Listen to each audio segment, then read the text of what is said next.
Você está pronto para ver um presidente dos Estados Unidos da América, outrora acostumado a comandar salas inteiras com a própria voz, reduzido a uma caricatura de si mesmo, debatendo com o próprio diabo sobre memes e tamanho de genitália? Não é exagero retórico, não é figura de linguagem. Foi exatamente o que milhões de pessoas viram quando South Park estreou sua nova temporada, abrindo mão de sutilezas e atirando direto no coração de Donald Trump. A tela mostrou um quarto escuro, o corpo animado de Trump estendido sobre os lençóis, Satanás ao lado, e um diálogo que parecia ter sido arrancado de um pesadelo coletivo. Tenho trabalhado o dia todo, implora o presidente. Você não tem trabalhado, tem passado o dia com os seus memes idiotas, rebate o diabo. E ali, no meio desse teatro de absurdo, surge uma piada que atravessa a barreira do desenho para tocar em algo que, todos sabem, Trump não suporta. Ser diminuído, no sentido mais literal e figurado possível. A cena não é gratuita. Ela funciona como um espelho deformado, mas cruelmente reconhecível, de um homem que construiu a própria marca em torno da grandiosidade, da imagem inflada, do controle obsessivo sobre como é visto. E, de repente, diante de milhões de olhos, esse controle é arrancado de suas mãos. A pergunta que fica é: por que esse momento, em específico, fez tanta gente rir e, ao mesmo tempo, provocou tanto desconforto? Não é como se Trump fosse um estranho para o humor ácido. Ele próprio já debochou de adversários, com apelidos humilhantes e gestos ensaiados. Mas existe uma diferença brutal entre ser o narrador das piadas e se tornar o personagem central delas. Joe Rogan, um homem que já ofereceu seu microfone para Trump falar diretamente a milhões de ouvintes, não conteve o riso ao ver a cena. E esse detalhe é mais importante do que parece. Não é apenas a reação de um comediante ou apresentador popular. É o registro público de uma virada simbólica. Alguém que antes abriu espaço para o discurso de Trump, agora gargalha diante da sua versão animada, sendo humilhada na cama por Satanás. O riso, nesse contexto, funciona quase como um veredito. E é um veredito dado não por um adversário político, mas por alguém que em outros tempos estava mais próximo da arquibancada de apoiadores. O que South Park fez não foi só criar uma piada, foi erguer um palco no qual Trump não dita o roteiro. E essa inversão é o que realmente incomoda. Ao longo de décadas, o presidente usou a mídia como extensão da própria persona, transformando entrevistas, debates e até escândalos em combustível para manter seu nome no centro da conversa pública. Só que desta vez não houve negociação, não houve cortes para tornar a cena mais favorável ou versões alternativas para diferentes públicos. Houve apenas um desenho implacável, transmitido para todos da mesma maneira, sem espaço para edição estratégica ou recuos. A força dessa abertura de temporada não está apenas no humor gráfico ou na ousadia de colocar um ex-chefe de Estado lado a lado com a figura do diabo.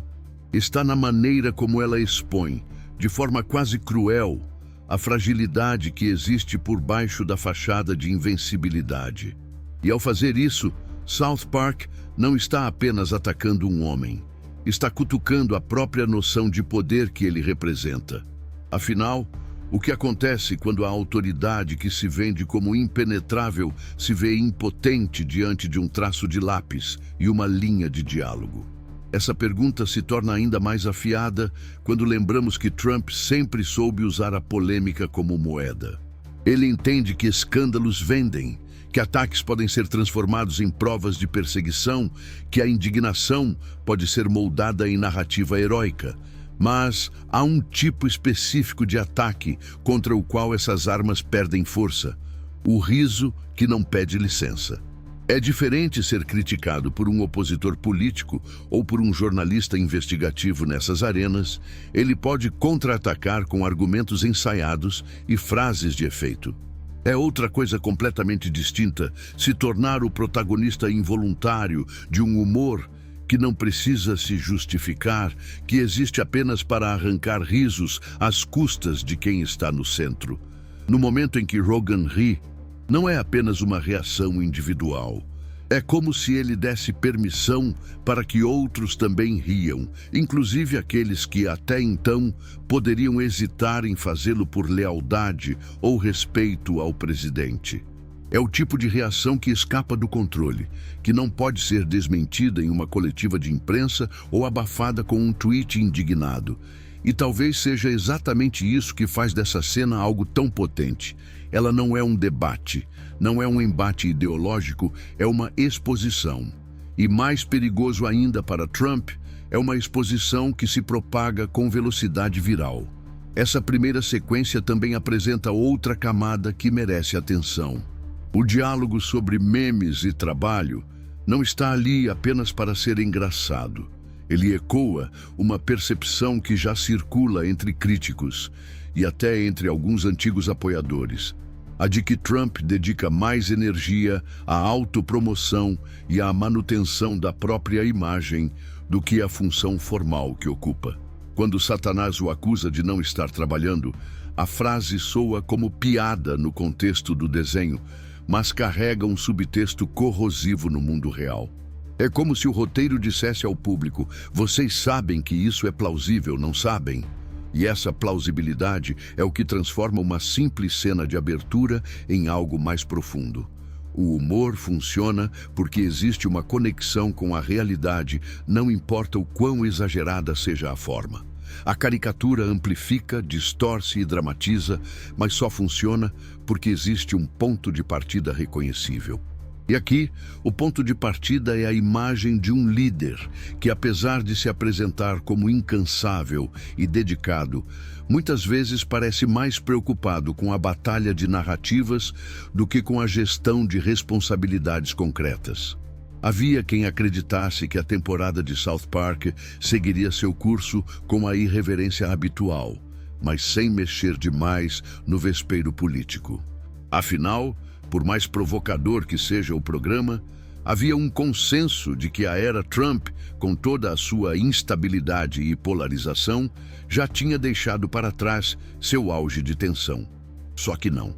O que veio depois da abertura com Trump e Satanás foi um salto para um território onde o humor não se limita a provocar risadas. Ele se transforma em instrumento de exposição. A produção lançou um vídeo no formato de anúncio público, mas em vez de mensagens de conscientização, exibiu um Donald Trump nu, vagando sem rumo pelo deserto.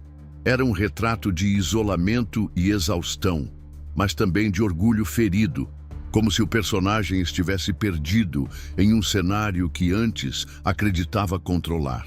E para quem vive o ano de 2025, cercado por notícias de líderes que se alternam entre discursos de força e episódios de fragilidade exposta, aquela cena funcionava quase como uma metáfora coletiva, uma lembrança de que ninguém, por mais blindado que pareça, está imune ao ridículo. A reação oficial não demorou. Em poucos dias, a Casa Branca divulgou uma nota assinada pela secretária de imprensa Taylor Rogers, publicada na Variety. O texto não buscava rebater o conteúdo do episódio. Preferiu atacar a relevância do próprio programa, afirmando que South Park não é relevante há mais de 20 anos e que estaria pendurado por um fio em uma tentativa desesperada por atenção. Para qualquer espectador atento, era como ver alguém desviando o olhar do ponto central da conversa. Ao invés de responder ao ataque direto à figura presidencial, optava-se por deslegitimar o emissor da crítica.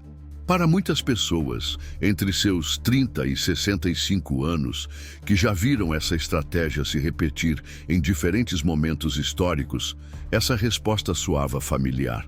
É o mesmo mecanismo de quando alguém não consegue ou não quer encarar um problema e tenta minar a credibilidade de quem aponta a questão. Mas havia algo mais profundo nessa troca. Não se tratava apenas de um conflito entre um programa de televisão e o presidente. Havia ali o embate entre dois modos de operar no espaço público. O da narrativa oficial, controlada e calibrada para manter a autoridade, e o da narrativa satírica, que se alimenta justamente do que a oficial tenta esconder ou minimizar. South Park entendeu isso e decidiu não recuar. Ao contrário, aproveitou a deixa para ampliar o alcance de sua sátira, incluindo no mesmo episódio uma cutucada direta na Paramount, a gigante que exibe e financia o programa. Isso era mais do que provocação. Era um recado sobre independência criativa, uma demonstração de que nem o próprio patrão estava a salvo das piadas. Para quem vive em um tempo em que cada notícia parece carregada de interesses ocultos, essa atitude soava como um sopro de coerência, uma lembrança de que ainda existem espaços onde a crítica não pede licença. A cena que atacava a Paramount não foi sutil. Ela mostrava personagens discutindo fusões corporativas e mudanças estratégicas, de forma caricatural, mas com referências claras aos acontecimentos do mundo real. Para o público mais velho, que já viveu momentos de mudanças bruscas em empresas, aquilo batia em um lugar reconhecível. Era a sensação de estar assistindo a um jogo cujo resultado já foi decidido em outra sala, enquanto todos fingem que ainda há algo a negociar. E ver essa crítica surgir no mesmo episódio que zombava de Trump dava à narrativa um caráter mais universal. Não se trata apenas de um presidente específico, mas do próprio sistema que concentra poder e influência.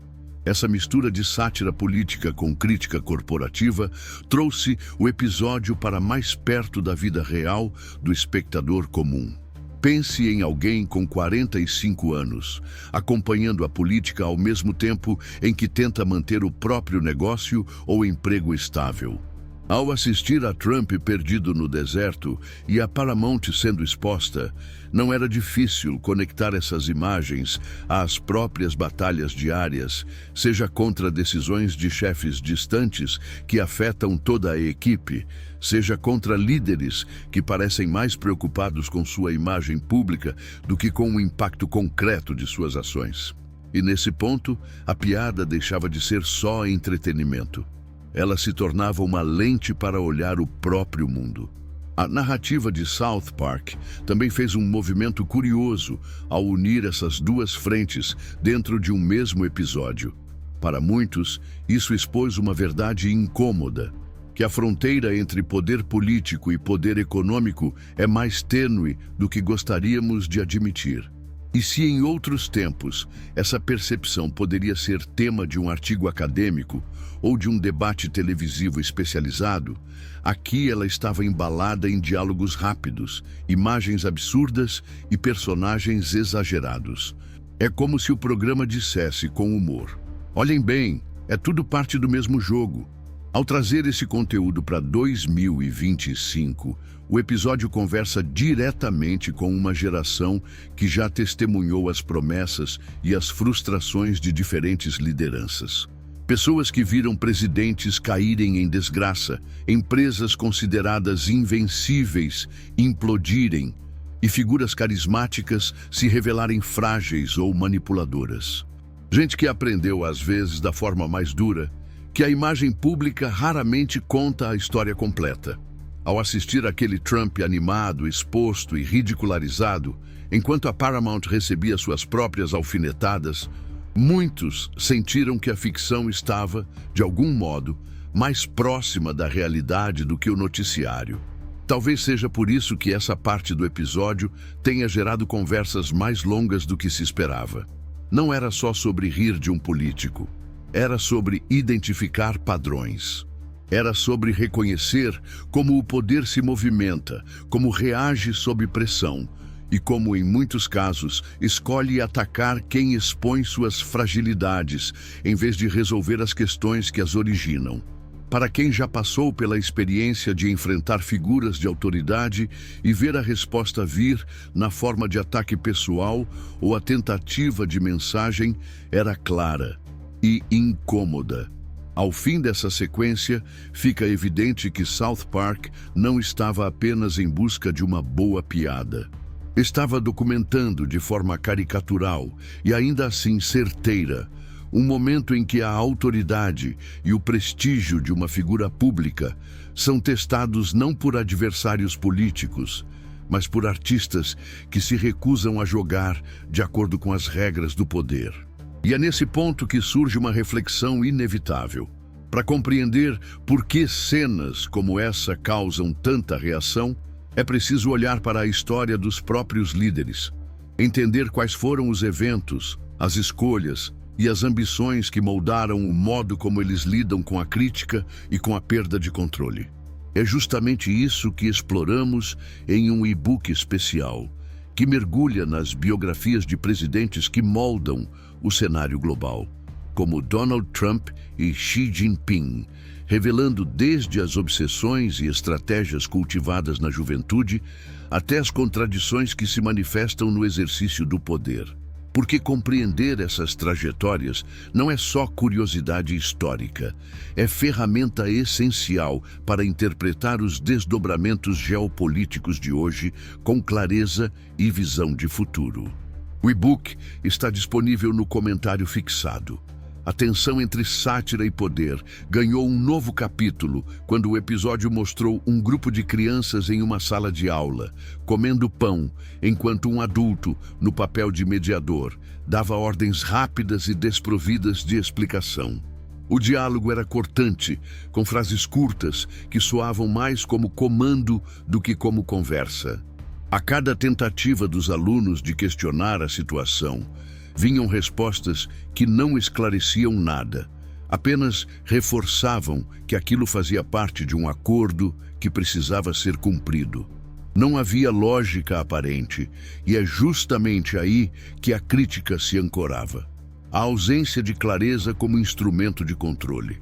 Essa encenação funcionava como uma tradução visual do que acontece quando a burocracia se transforma em muro entre a população e aqueles que tomam decisões que afetam suas vidas. No roteiro, a referência ao processo com a Paramount surgia como pano de fundo para explicar por que aquela ordem existia. Mas, por trás da piada, havia uma representação crua da ideia de submissão forçada a arranjos que ninguém escolheu. E para quem vive em 2025, cercado de notícias sobre acordos selados em gabinetes e impactos sentidos muito longe das mesas onde foram assinados, aquilo ressoava como uma memória recente.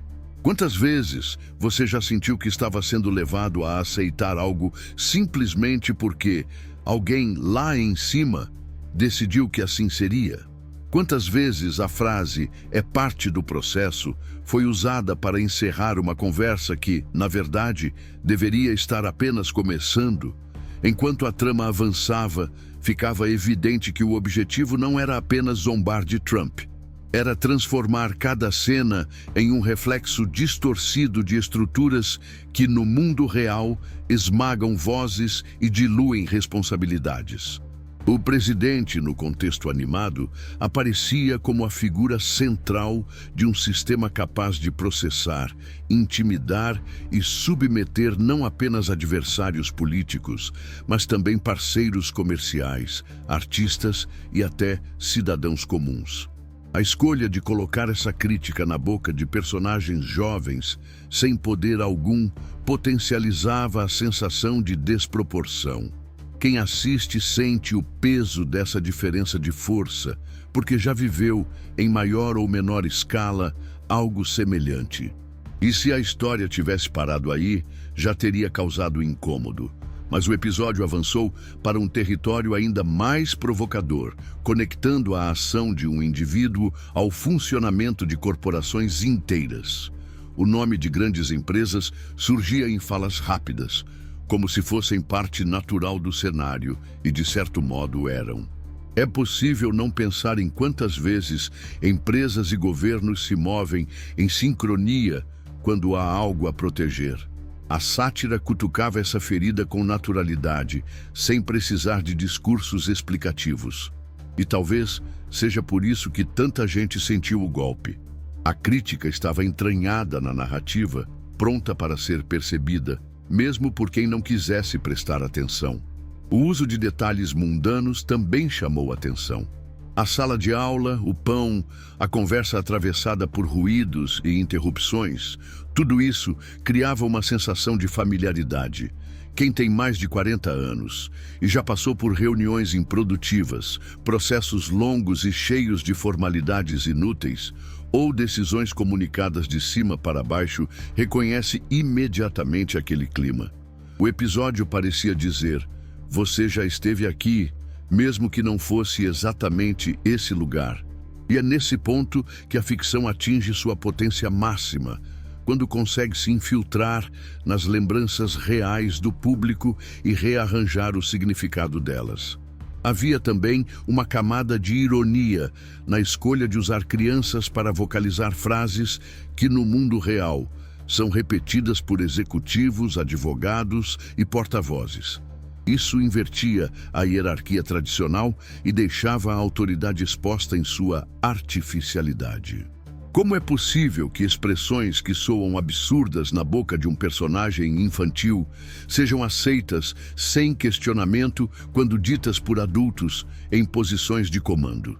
Essa pergunta pairava sobre a cena como uma nuvem que o episódio não tentava dissipar. Ao contrário, a deixava ali para que cada espectador fizesse sua própria leitura. Em certo momento, um personagem menciona que o presidente pode fazer qualquer coisa com qualquer um.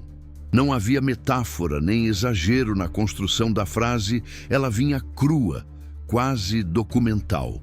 A animação usava essa fala para estabelecer o ponto mais afiado da crítica. Quando o poder político se mistura com ferramentas jurídicas e interesses econômicos, as barreiras que deveriam proteger o cidadão comum se tornam maleáveis. E como o episódio mostrava, esse tipo de maleabilidade não serve para ampliar direitos, mas para concentrar vantagens. O ritmo da cena era calculado para manter o público em estado de atenção desconfortável. Não havia explosões de humor, nem viradas cômicas fáceis. Em vez disso, a tensão vinha da constatação de que aquela ficção estava encostando em fatos. Em 2025, com o acúmulo de crises políticas e econômicas, quem assiste já traz consigo uma bagagem de frustrações e percepções afiadas. E é justamente esse público, que já não compra narrativas prontas com facilidade, que sente o peso de um roteiro como esse. O diálogo final dessa sequência carregava uma ambiguidade que deixava espaço para interpretações múltiplas. Não havia fechamento, apenas um corte abrupto, como se a conversa tivesse sido interrompida por algo mais urgente ou mais conveniente. Esse tipo de recurso não é apenas estético. Ele espelha a forma como tantas histórias reais são deixadas sem conclusão, soterradas por novas manchetes antes que se possa exigir respostas. E nesse ponto, South Park oferecia mais do que sátira. Oferecia um retrato do nosso hábito coletivo de deixar passar, de engolir o próximo fato antes de digerir o anterior. Ao conectar esses elementos, o episódio não pedia que o espectador aceitasse um ponto de vista pronto. Pelo contrário, desafiava-o a encontrar as relações entre o que via e o que vive. É um convite perigoso para qualquer poder estabelecido, porque estimula perguntas que não têm resposta fácil. Quem controla o fluxo de informação? Quem decide quais vozes serão ouvidas? E, acima de tudo, quem lucra quando a confusão se torna regra? Ao assistir, não há como escapar dessas questões sem ao menos reconhecê-las. O efeito final dessa parte não era o de um ataque gratuito a uma figura específica, mas de uma desconstrução calculada de como a influência é exercida no mundo contemporâneo. Ao alternar momentos de absurdo com diálogos carregados de sentido, o roteiro criava uma experiência que não se esgota na risada. Ela persiste depois que a tela escurece, na forma de incômodos que se misturam ao cotidiano. E se um programa de animação consegue provocar esse tipo de reflexão, talvez esteja aí a prova de que nem sempre a mensagem mais forte precisa vir de onde esperamos. Se você acompanhou essa análise até aqui e quer continuar explorando como o humor, a cultura e a política se cruzam para revelar mais do que aparentam, inscreva-se no canal, curta este vídeo e compartilhe suas impressões nos comentários. É na troca de ideias que as camadas mais profundas dessas histórias ganham vida. Foi como assistir alguém trocar de lado no meio do jogo, sem aviso e sem cerimônia. Joe Rogan, aquele mesmo que anos atrás ofereceu seu palco e seu microfone para que Donald Trump falasse livremente, agora gargalhava diante de uma animação que desmontava, frame a frame, a imagem de um presidente que já se acostumara a comandar o espetáculo. Não era uma risada tímida ou protocolar. Era um riso cheio, quase cúmplice, como o de quem se reconhece na provocação. E o detalhe que mais chamava a atenção era o modo como essa reação circulava. Não em uma conversa privada, mas diante de um público enorme, gravada, compartilhada e comentada por milhares de pessoas em poucas horas. O que isso dizia sobre a mudança de clima? Quantos outros, calados até então, não estariam revendo a posição quando percebem que até antigos aliados já não se incomodam em rir? A câmera que registrava Rogan capturou algo além do humor. Havia ali um certo alívio, como se assistir à queda simbólica de uma figura tão blindada fosse uma liberação coletiva. Para um público que vive em 2025, acostumado a ver políticos sobreviverem a escândalos que teriam derrubado carreiras inteiras em décadas passadas, aquela cena tinha gosto de inversão rara. Mas será que era apenas isso? Ou havia também uma pontada de prazer em ver o poder perder o verniz, mesmo que fosse num desenho? Essa mistura de diversão e desafio é o tipo de ingrediente que alimenta discussões duradouras, porque ninguém quer admitir completamente o que sente. Enquanto Rogan ria, outros reagiam com indignação quase teatral. Surgiram vozes que dias antes defendiam a liberdade artística como bandeira, agora questionando os limites do humor. E não se tratava de uma discordância ponderada, mas de uma acusação direta.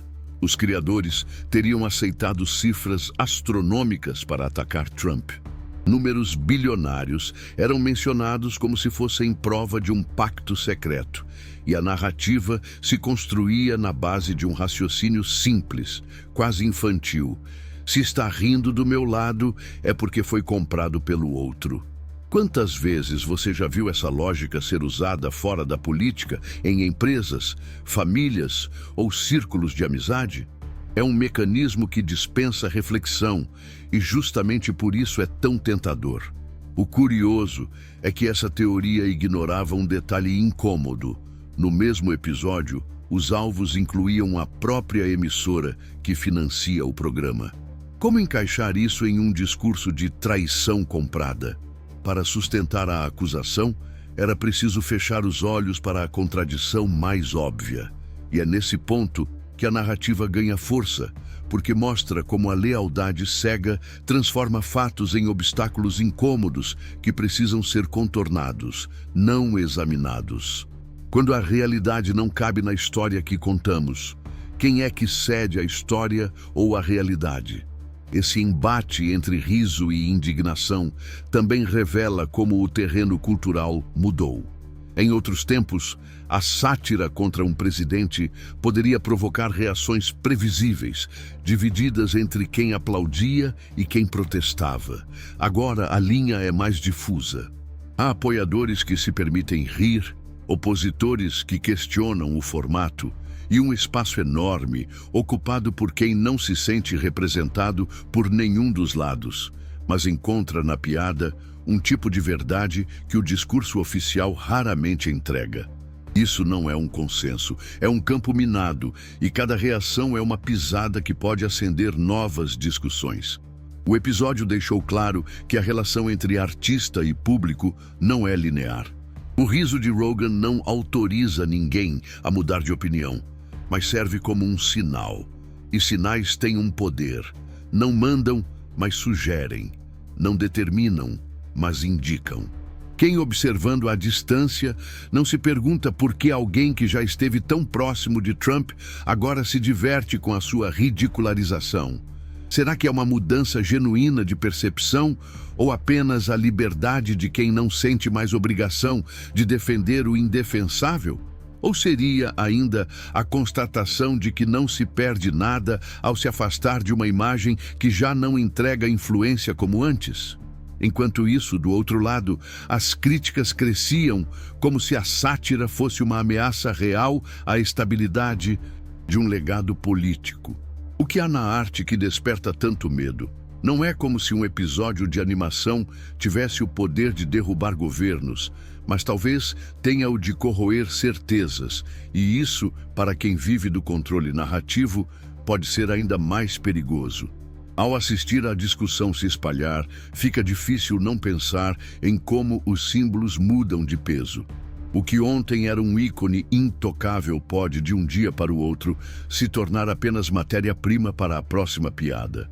Essa mudança de posição pública de figuras conhecidas também funciona como espelho para quem assiste. Quantos de nós já não recalculamos nossas opiniões, sem nunca assumir que mudamos de ideia? Quantas vezes preferimos inventar justificativas externas? Foi comprado, quer aparecer, em vez de admitir que talvez haja algo de legítimo na mudança? Rogan não explicou suas motivações em um manifesto elaborado. Ele apenas riu. E talvez seja justamente essa ausência de explicação que torna tudo mais provocador. Quando não há justificativa, sobra espaço para interpretação, e interpretações são mais perigosas para o poder do que respostas fechadas. À medida que essa reação se espalhava, ficava evidente que o episódio de South Park havia se tornado mais do que um evento de entretenimento. Tornou-se um teste de posicionamento. Rir ou não rir, defender ou criticar, ignorar ou participar da conversa, cada escolha carregava implicações. No mundo hiperconectado de 2025, até a omissão vira uma declaração. E é nesse espaço ambíguo que a cultura se move, um espaço em que uma gargalhada pode valer mais do que um discurso inteiro. A força desse momento está no fato de que ele não foi planejado como um ato político formal. Não havia palco oficial, bandeiras ou slogans. Era um fragmento de programa, um corte de reação. E mesmo assim desencadeou um debate que atravessou redes sociais, podcasts, programas de televisão e conversas de corredor. Isso diz algo sobre o poder de certas imagens. Elas dispensam contexto, porque carregam por si só o suficiente para provocar desconforto e curiosidade. Quantas outras cenas têm esse potencial, escondidas em cantos que ainda não olhamos? A medição objetiva de um fenômeno cultural raramente coincide com o que as pessoas sentem no instante em que ele acontece. Mas, no caso do episódio de South Park, números e sensações caminharam juntos e ambos deixaram claro que algo fora do comum havia se instalado. Ferramentas de busca registraram um aumento de mais de 670% nas pesquisas relacionadas ao programa logo após a exibição. Para quem vive mergulhado na avalanche diária de notícias, esse salto não é trivial. Ele indica que a conversa não ficou restrita aos fãs de longa data ou aos curiosos ocasionais. Ela transbordou para pessoas que talvez não ligassem para a série havia anos. E quando um público que estava distante retorna, não é apenas por nostalgia. É porque algo no ar sugere que a história vale a sua atenção agora. Esse dado é intrigante por outro motivo. Ele se conecta com a memória coletiva de outros momentos em que South Park atravessou fronteiras culturais. Décadas atrás, quando Saddam Hussein foi colocado no mesmo papel que agora coube a Trump, a sátira encontrou resistência feroz, mas também se tornou símbolo de irreverência. Em 2025, essa associação retorna com uma carga diferente. Colocar dois líderes tão distintos no mesmo tipo de cena Não é apenas um recurso narrativo, é um gesto de enquadramento. E enquadrar nesse contexto é escolher como a história será lembrada.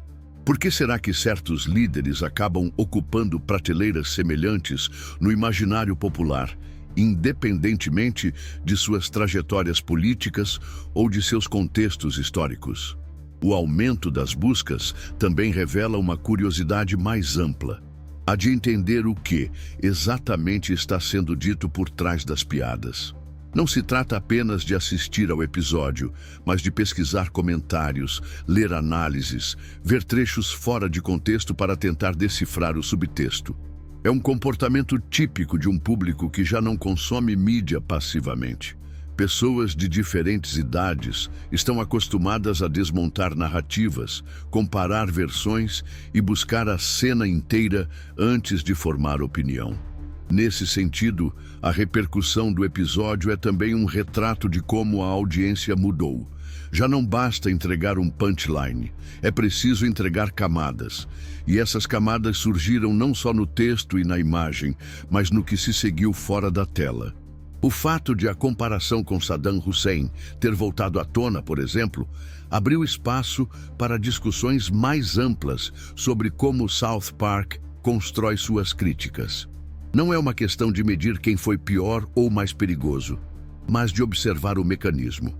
Ambos foram colocados em contextos absurdos que retiram a aura de controle e grandeza. A piada é só a superfície. O que realmente causa efeito é o deslocamento, ver figuras acostumadas a ditar regras, sendo obrigadas a existir em um espaço que não dominam. Ao mesmo tempo, o episódio despertou uma onda de memórias entre os que acompanharam a série em outras fases. As menções a histórias antigas, como a dos Woodland Critters ou o episódio com Paris Hilton, serviram como lembretes de que a irreverência sempre foi marca registrada. Mas havia algo de diferente agora. O mundo mudou, a política mudou e o lugar que South Park ocupa na conversa também mudou. Em uma era em que qualquer crítica a um líder pode ser rotulada como ataque coordenado ou discurso comprado, o simples fato de a série manter a mesma postura parece por si só um ato de resistência. E isso ressoa especialmente para quem já viu princípios escorregarem para dentro de negociações convenientes. É interessante notar como, nessa altura da narrativa, o episódio já havia atravessado o campo da comédia e entrado na arena das implicações culturais. Uma boa sátira não precisa convencer o público a mudar de lado. Ela precisa, no mínimo, forçá-lo a reconsiderar o próprio ponto de vista. O salto nas buscas, a circulação de comparações históricas e a recuperação de momentos icônicos da série formam um conjunto de sinais de que o objetivo foi atingido. Mas a questão que paira, silenciosa, é: e depois? O que acontece quando a piada sobrevive mais do que a polêmica inicial e se instala como referência permanente? Essa permanência não é garantida. Ela depende de repetição, de reapropriação, de se tornar linguagem compartilhada. E é exatamente isso que começou a acontecer nas redes. Expressões tiradas do episódio passaram a ser usadas em contextos completamente diferentes, em discussões sobre política local, em críticas a celebridades, até em conversas sobre dinâmicas de trabalho. Esse é o momento em que a sátira deixa de ser propriedade de seus criadores e passa a viver nas mãos do público. É também o ponto em que ela pode ganhar significados que os autores jamais imaginaram. Será que isso fortalece a mensagem original ou a dilui? Outro detalhe que se tornou combustível para a circulação da história foi a reação de figuras próximas a Trump. Alguns optaram por ensaiar defesas protocolares, mas o espaço entre a emissão da piada e a resposta oficial se tornou um campo fértil para a especulação. Nesse intervalo, as interpretações se multiplicam e cada nova leitura acrescenta algo ao mito.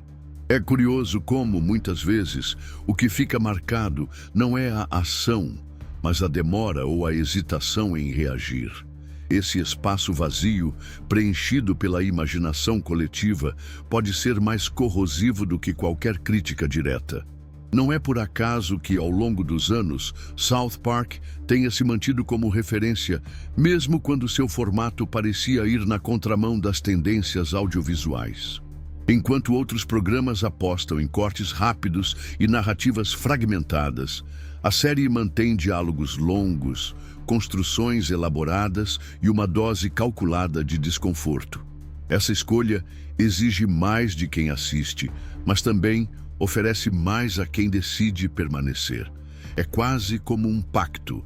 Se você ficar até o fim, nós vamos levar você para lugares que a televisão raramente permite. E no caso desse episódio, esse pacto foi honrado com uma entrega que se estendeu muito além da tela. Para quem observa de fora, pode parecer apenas mais um capítulo em uma longa lista de provocações. Mas para quem acompanhou o impacto imediato, o retorno de um público adormecido e a apropriação da linguagem pelo cotidiano, a sensação é de que algo se deslocou. Talvez não seja o bastante para alterar rumos políticos ou derrubar estruturas, mas é suficiente para lembrar que ainda há espaço para a arte interferir no debate público. E no cenário de 2025, em que cada espaço de expressão é disputado com unhas e dentes, essa lembrança vale muito. Ninguém esperava ver Jesus descendo do céu em um episódio que já havia colocado Donald Trump na cama com Satanás. E, no entanto, lá estava ele não como símbolo de redenção ou de paz, mas como um mensageiro desconcertante, trazendo um aviso que soou mais como ameaça. Desafiar o presidente poderia custar caro. Não foi uma fala gritante ou repleta de fúria. Foi calma, quase burocrática, como quem entrega um contrato e diz para assinar sem ler. A cena durou poucos segundos, mas teve o peso de um trovão para quem assistia. Por que usar a figura de Jesus para alertar sobre cancelamento e retaliação? E mais inquietante ainda, por que essa ironia parecia tão próxima de algo que poderia acontecer fora da tela? A construção desse momento não foi aleatória. Ele vinha logo após o surgimento de manifestações nas ruas, um detalhe que no universo de South Park raramente é inocente. As placas improvisadas, os gritos fragmentados, a mistura de raiva e festa, tudo lembrava mais um acampamento instável do que um protesto organizado. E talvez fosse exatamente essa a intenção. Mostrar que mesmo quando há indignação suficiente para levar pessoas às ruas, não há garantia de direção. Você já parou para pensar quantas vezes movimentos legítimos são desviados ou esvaziados no meio do caminho? Quantas vezes a energia inicial é absorvida por outros interesses, deixando apenas cacos e lembranças? Enquanto isso, na narrativa, a advertência de Jesus carregava uma referência direta a um acordo recente que, segundo ele, provava que enfrentar o presidente podia resultar em silêncio forçado. Essa frase, jogada com a naturalidade de quem comenta o clima, atingia um ponto sensível. A percepção de que os mecanismos de poder não precisam esmagar ninguém publicamente para serem eficazes. Às vezes, basta a sugestão de uma consequência para que as pessoas recuem. É o tipo de tensão que não estoura, mas que corrói. E para quem vive em 2025, não é difícil reconhecer o quanto esse tipo de clima já se infiltrou em várias áreas da vida, de debates políticos a reuniões de trabalho. A escolha de inserir esse recado no meio de um cenário caótico não era só para chocar. Ela jogava luz sobre um dilema mais amplo. Até onde estamos dispostos a ir quando sabemos que o custo pode ser invisível, mas real? A cena não oferecia resposta. Apenas deixava o público com a sensação de que havia algo errado, mesmo sem conseguir apontar exatamente onde. E essa incerteza é uma arma poderosa. Você já sentiu que estava sendo observado, mesmo sem ter provas? Já hesitou antes de falar, não porque não tivesse argumentos, mas porque imaginou o peso de quem poderia ouvir? O episódio seguiu aumentando a temperatura. Não havia respiro entre a provocação religiosa e a virada cultural que veio em seguida. Joe Rogan, mais uma vez, aparecia em uma conversa gravada, rindo abertamente da situação. Mas dessa vez, o enfoque não era apenas o riso, era o contraste. De um lado, a ideia de que desafiar o poder podia trazer consequências graves. Do outro, a leveza quase despreocupada de quem assiste a esse desafio acontecer no campo da comédia. Como conciliar essas duas realidades? E o que significa quando o entretenimento consegue, mesmo que por alguns minutos, suspender o medo que domina tantos espaços? Essa tensão entre ameaça e alívio corria por toda a cena como uma corrente elétrica. Havia a promessa implícita de que qualquer um poderia ser alvo, mas também a prova de que ainda existe espaço para zombar do próprio alvo. E talvez seja exatamente aí que mora o incômodo. A percepção de que a sátira ainda não foi completamente domesticada. No mundo real, vemos críticas serem processadas, discursos questionados, obras censuradas. Mas naquela tela, um programa de televisão se permitia brincar com peças que, teoricamente, estariam fora do tabuleiro. Ao mesmo tempo, a reação do público fora da ficção ganhava contornos curiosos. Havia quem enxergasse na aparição de Jesus um exagero sem propósito, apenas mais um truque para chocar. Mas também havia quem interpretasse como um retrato preciso da mistura de medo e conformismo que se espalha quando figuras de autoridade se alinham para preservar o status de quem está no topo. Essa divisão de percepções é por si só combustível para manter a conversa viva. Afinal, quantas produções ainda conseguem gerar leituras tão distintas e intensas em um espaço tão curto de tempo? Há também uma sensação de reconfiguração no ar. O humor, que sempre correu o risco de ser neutralizado por acordos, pressões e autocensura, mostrou aqui que ainda consegue atravessar as muralhas erguidas para proteger a imagem dos poderosos. Não foi um ataque frontal e estratégico. Foi um conjunto de provocações que, por sua própria natureza fragmentada, são mais difíceis de conter. Essa dispersão, esse espalhamento imprevisível, funciona como antídoto contra o controle absoluto da narrativa. E talvez seja por isso que incomoda tanto, porque não há um único ponto a atacar, mas uma rede de sentidos que continua crescendo. No entanto, o que mais impressiona não é apenas a ousadia do conteúdo, e sim o que ele despertou no público. Pessoas que nunca se interessaram por South Park pararam para assistir. Outras, que tinham abandonado a série há anos, voltaram movidas por curiosidade ou pelo desejo de entender a polêmica. Essa convergência de olhares distintos, reunidos em torno de uma mesma peça de cultura pop, é um lembrete de que ainda existem obras capazes de atravessar fronteiras ideológicas, geracionais e geográficas. E quando isso acontece, o debate se expande para lugares onde normalmente não chegaria. A partir daí, é impossível não pensar no que está por trás das reações, não apenas nas escolhas criativas dos roteiristas, mas também nas escolhas de vida, nos pactos silenciosos, nas ambições e nas feridas não cicatrizadas dos líderes que se tornam alvo. Porque a forma como um presidente reage a uma provocação pública não nasce no instante em que a vê. Ela é moldada por décadas de experiências, por traços de personalidade cultivados desde cedo, por alianças costuradas e rompidas ao longo do caminho. Entender essas camadas não é curiosidade vazia, é parte do trabalho de decifrar o presente. É por isso que, para quem quer ir além da superfície, existe valor em explorar as histórias completas de figuras como Donald Trump e Xi Jinping.